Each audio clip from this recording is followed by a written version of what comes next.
Major funding for KPBS Evening Edition has been made possible in part by Bill Howe Family of Companies, providing San Diego with plumbing, heating and air, restoration, flood and remodeling services for over 40 years. Call 1-800-BILL-HOWE or visit billhowe.com. And by the Conrad Prebys Foundation, Darlene Marcos Shiley, and by the following.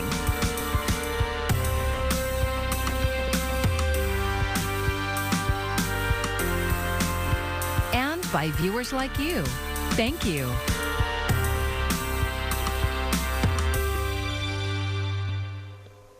Tonight, FLOTUS is here in San Diego with two missions in mind. Thanks for joining us. I'm Maya Trabulsi. First Lady Jill Biden is focusing on early cancer detection and military families during her visit here. And the First Lady is speaking now to military members and their families at Naval Base Point Loma. Let's listen in. Dr. Jill Biden. Thank you. Thank you.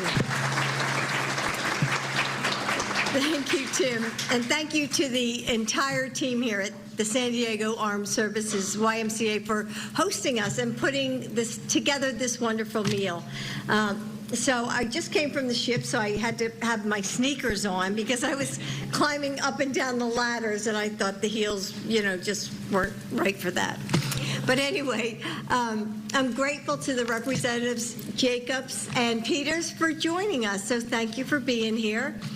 And, I actually feel bad. I mean, giving a speech with all these kids here, how do they get so quiet? My gosh. I'm a teacher, and, my grown-up students aren't this quiet.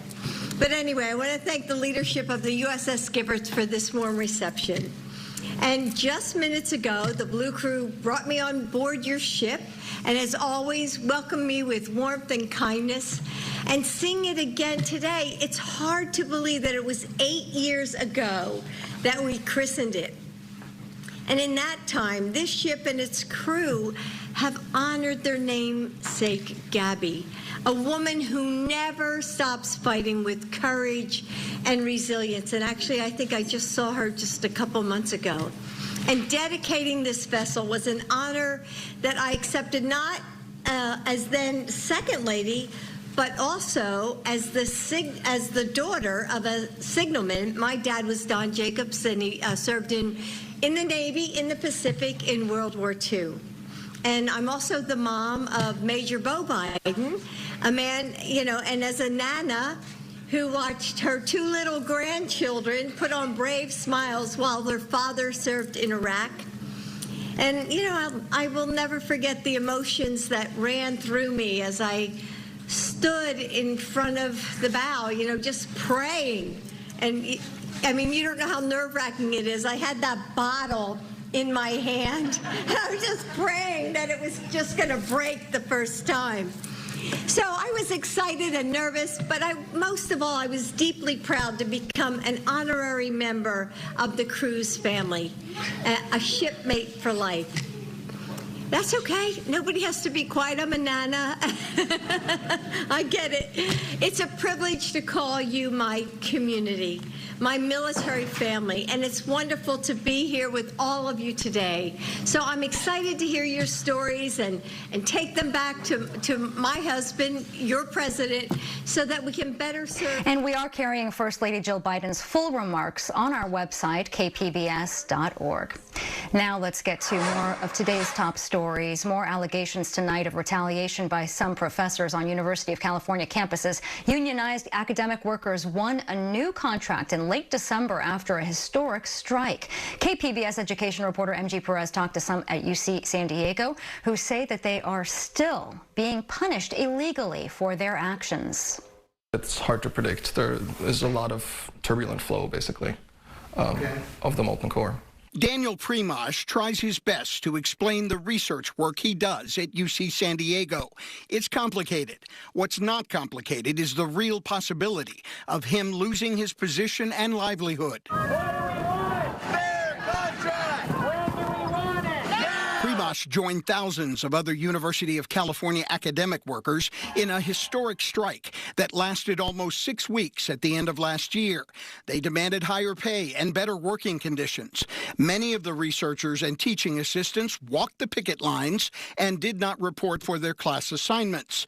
That got Daniel and 20 of his fellow UAW members grades of U for unsatisfactory. So U, especially with the amount of credits that I was signed up with, would potentially take me out of good academic standing and put a hold on my account, meaning I wouldn't be able to sign up for courses in the future or be employed as a researcher. I am here as a professor, not as a student.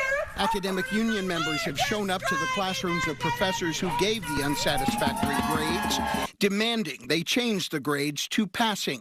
Just last week, union members walked into the classroom of Massimiliano de Ventra, who is accused of making illegal threats to fire Primash from his job. That's against California labor law. The professor in Daniel Primash's case tells a different story. He would not give us an interview. Instead, Professor de Ventra directed us to an academic article where he is quoted in response to the allegations. There was this on the January 27th online posting of the Inside Higher Ed website.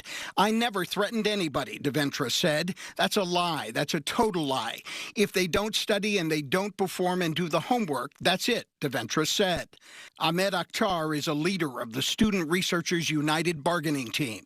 So we're currently fighting all of these unsatisfactory grades. We've started a grievance process for all of the workers who were retaliated against. And we've been also organizing on our campus to put direct pressure on the university to really, step in and make sure that these workers are protected. Hannah Castro is a first-year graduate student and teaching assistant who also received an unsatisfactory grade. She is not happy with the university's response to the allegations. They are way happier to support their professors, even when it's very clear that they are doing something illegal, like in this situation.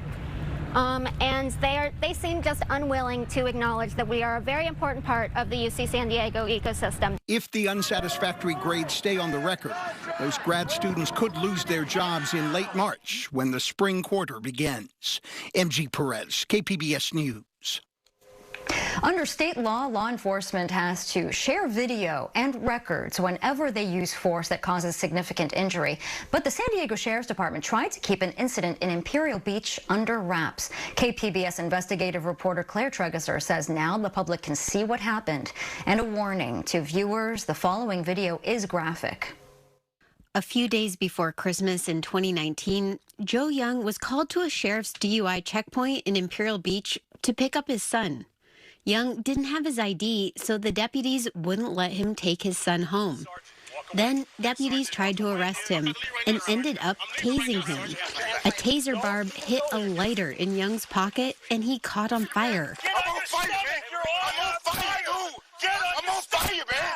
I'm on fire, bro! Deputies stomped on him to put the fire out. The Sheriff's Department is required under state law to release video and other details of the incident, but at first they resisted. Then Monica Price, a legal fellow with the First Amendment Coalition, got involved. She says the sheriff's claim that the incident didn't cause severe injury is silly. I feel like it's a little deliberate on their part. I mean, they had this information. We got this information from them. They had this deposition transcripts.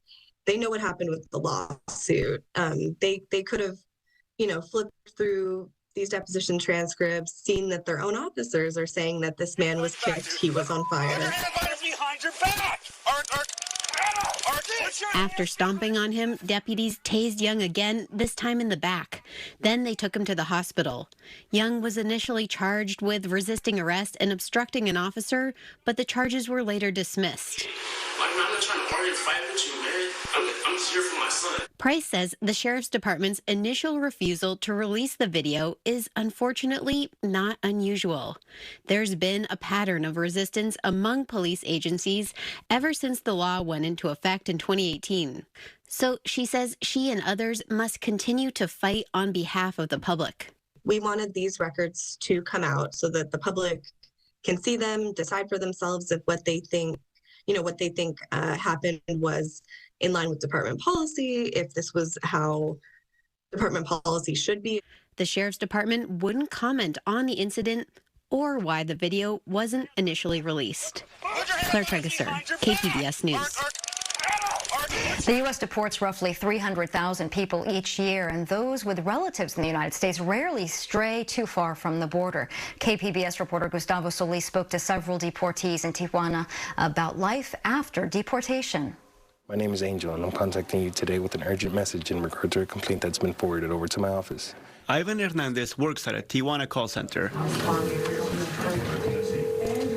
He likes the job because it makes him feel like home. It's nice because you get to surround yourself with people that are like you. Like, one is used to, talking in English and,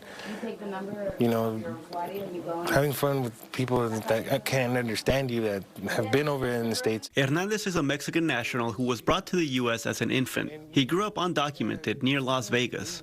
Most people hang up the phone right away. But every once in a while, he'll get a friendly customer.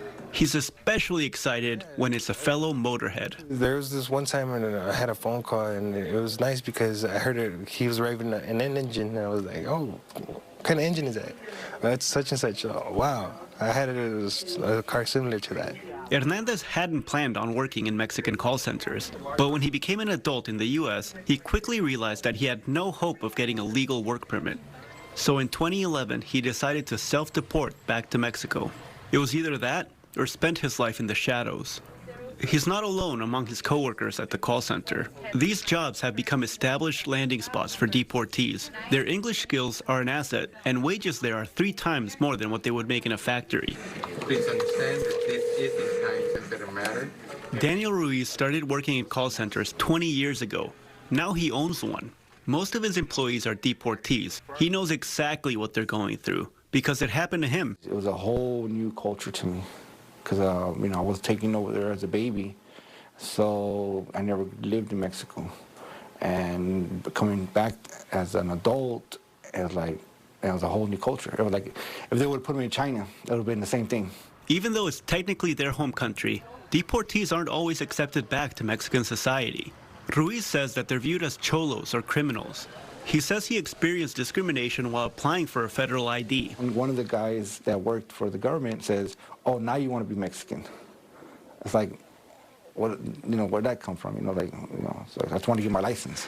Call centers give deportees a refuge from this treatment. Once you go into a call center and you see people that look like you, dress like you, talk like you, and come from the same backgrounds, you feel kind of like at home, like you feel more comfortable.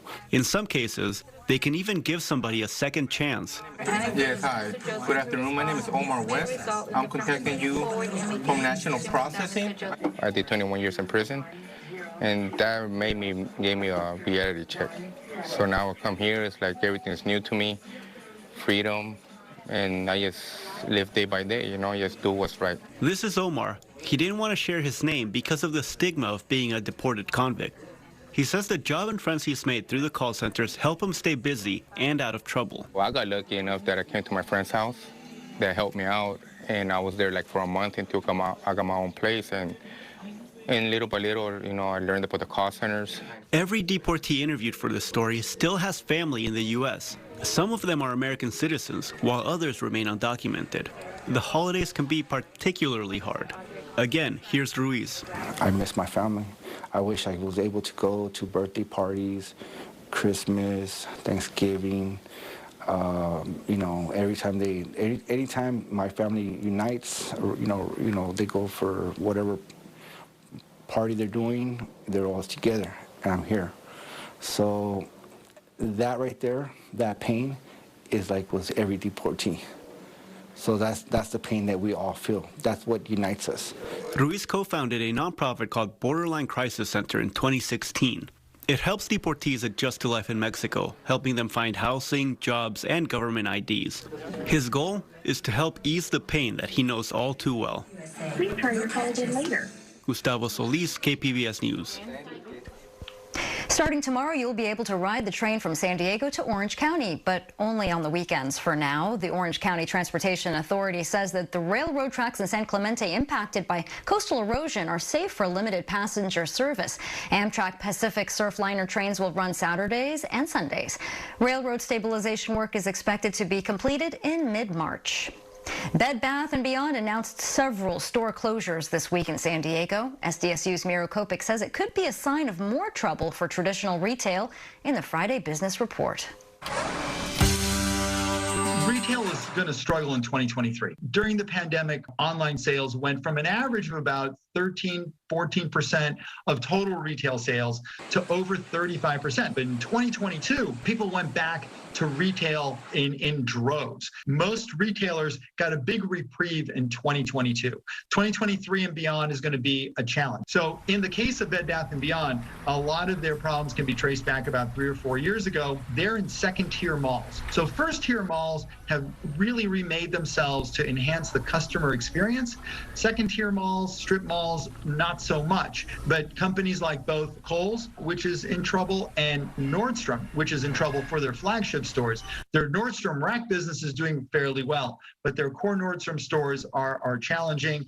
And then other chains like Big Lots and Joann Fabrics are also ones to be on the lookout list for potential adjustments and bankruptcies in the upcoming 12 to 15 months.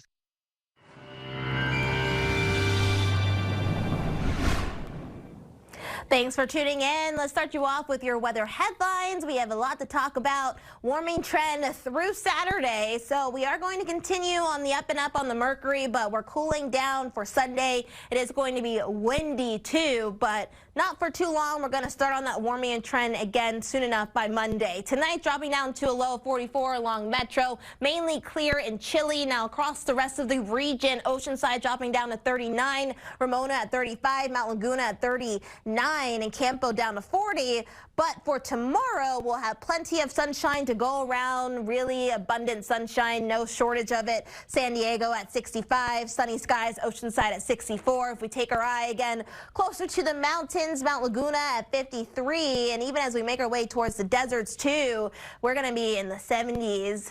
Futurecast, we're timing this out. What we're going to be dealing with, really not much for your weekend, the start of it though. By the end of the weekend though, we do have more clouds starting to filter in as we are dealing with our next weather maker, mostly going to be impacting north of the region, including northern California into Sierra Nevada, but we could see a few lingering shots of moisture through Los Angeles down to San Diego. It's not going to be a washout by any means, mostly going to be remaining dry. You could just be caught under a quick shower for your Sunday. Overall, though, for the coast, we're staying in the 60s, dropping down to 62 on Sunday, clearing and a shower, partly sunny for Monday. We're up to 67 by Tuesday again and 65 on Wednesday. More inland. We're starting off in the 70s, though. Sunday, we're at 61. We're dropping off over 10 degrees, but we're back up on that warming trend by Monday. 70s again by Tuesday with plenty of sunshine. Now, across the mountains, plenty of sunshine. Starting off in the 50s, but we drop down 10 degrees for your Sunday. Cooler with the shower. Mostly sunny for Monday. We're going to be staying in the 30s through Tuesday, but we're rising to the 40s again by Wednesday. And in the desert, staying in the 70s through the weekend, but we drop off to the upper 60s by Monday, but back up to 70 by Tuesday. For KPBS News, I'm meteorologist Bree Guy. A new entertainment venue is breaking into San Diego's music scene. The Sound at the Del Mar Fairgrounds is set to host its first show today, and it's sold out. KPBS North County reporter Tanya Thorne takes us inside. Sound is getting checked, the booth is getting cleaned, and the stage is getting set. All of the finishing touches ahead of the Sound's grand opening. This is the concert room. It's 1,900 capacity. We're going to have, for most shows, it'll be a GA dance floor, a giant stage, and we have reserved seating up in the balcony, and we have some reserved seating over here in what we call the terrace. Chris Goldsmith is the president of Belly Up Entertainment. He will be operating the new venue on the Del Mar Fairgrounds. Well, we couldn't be more excited. I mean, the Belly Up's been around for over 40 years and providing music to North County and all of San Diego County at a 600 capacity. Goldsmith says a larger venue like the Sound will bring new musical opportunities. National touring artists that have been touring the country, a lot of them have had to skip San Diego for many years because there just hasn't been a venue of this size in San Diego. So what the Fairgrounds has done is built something that is filling a need for the San Diego music community. The Sound, as the venue is called, isn't just a new fun amenity for San Diego locals and visitors, but it's also going to be bringing some much-needed revenue for the state-owned fairgrounds that were facing some financial troubles when the pandemic shut down all events held here. It's a very timely moment in the fairgrounds history because a lot of things got delayed during the pandemic. You know, we couldn't have any mass gatherings. We had no fair. Katie Mueller is with the Del Mar Fairgrounds. She says the opening of the Sound joins a packed schedule of events at the fairgrounds. Events are just coming back with a vengeance. We have a major horse show happening right now. We have the King Tut exhibit, which everybody's really excited about, happening in another building as well. So we are rocking and rolling and just back to business. And of course, planning a full-scale San Diego County Fair for 2023. Mueller says the launch of the new entertainment venue is also expected to boost business for nearby restaurants, hotels, and create job opportunities. Ziggy Marley will be the first show for the Sound tonight and tomorrow, and both shows are sold out. Tanya Thorne, KPBS News. And we want to get back to our top story. First Lady Jill Biden's visit to San Diego. And KPBS reporter John Carroll is live at Naval Base Point Loma with an update for us. John. Hi there, Maya. Yes, we're inside the Admiral Kidd Conference Center where the First Lady arrived at about 5 o'clock and addressed family members here who are members of the Armed Services YMCA, and also some of them are on the USS Gabrielle Giffords as well over at 32nd Street Naval Base, and she visited the folks over there as well who could not get here, and she served them pizza. Before that, she visited one of the family health clinics in San Diego, and she talked there about President Biden's reigniting of his cancer moonshot. That, you may recall, President Obama assigned to him during the Obama administration to try and find a cure for cancer. She talked to the people there about that and encouraged everyone to be optimistic about the progress being made in the fight against cancer.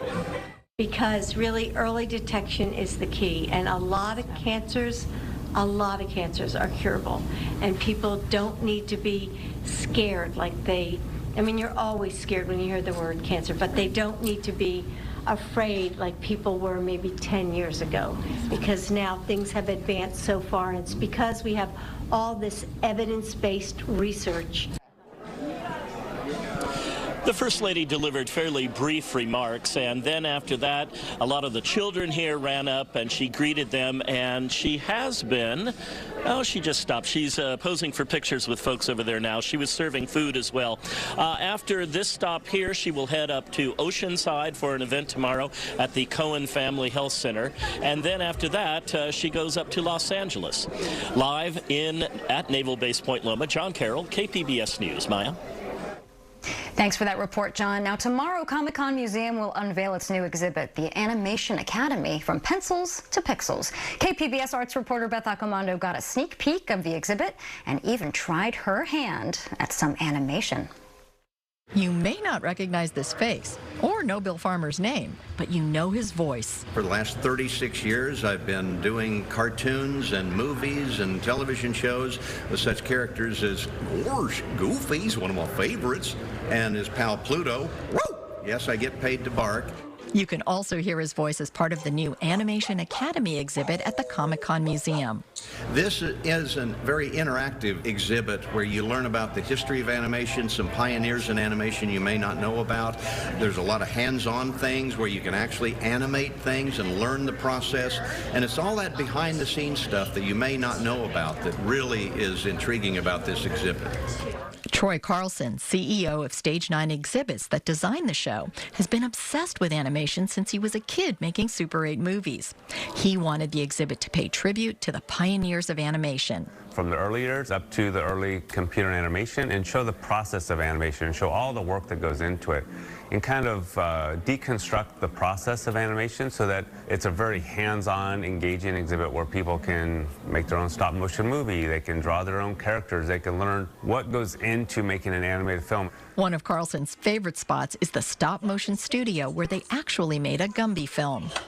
You know, one thing we wanted to showcase in Animation Academy is that you don't have to have fancy sets. So the sets that we used for this were made out of like cereal boxes. Just use your imagination and you can create your own animated film. That's the magic of animation. It's heightened reality, really. You can do things in animation you can't do in real life. And it's the thoughts and ideas of all these animators without the rules of physics interfering. You can fall from an airplane and get up and you're okay. The exhibit does try to explain some of the magic behind animation, whether it's an old film setup for shooting single frames of animation, or this giant zoetrope that shows how a pre-filmed device produced the illusion of animation. When you watch it, your mind is filling in the gaps and you're getting the illusion of movement. If you want to learn more about animation, or see if you have the patience to make a stop-motion film, then you'll want to enroll at the Animation Academy. I say, boy, come on down, enjoy it, get animated. From the Animation Academy, I'm Beth Accomando for KPBS News. And that's all, folks. It looks like fun. And baseball season is still weeks away, but Padres fans are getting fired up this weekend. FanFest is returning to Petco Park tomorrow. Today, players made surprise stops around San Diego as part of a community tour to say thank you to fans. Several Padres players are scheduled to make appearances at FanFest tomorrow, including Manny Machado, Juan Soto, Joe Musgrove, and Fernando Tatis Jr. But if you don't already have tickets, I'm sorry, you're out of luck. It is sold out. And you can find tonight's stories on our website, kpbs.org. Thanks so much for joining us. I'm Maya Trabulsi. Good night. Major funding for KPBS Evening Edition has been made possible in part by Bill Howe Family of Companies, providing San Diego with plumbing, heating and air, restoration, flood and remodeling services for over 40 years. Call 1-800-BILL-HOWE or visit billhowe.com. And by the Conrad Prebys Foundation, Darlene Marco Shiley, and by the following.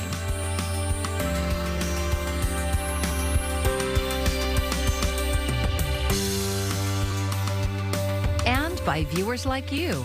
Thank you.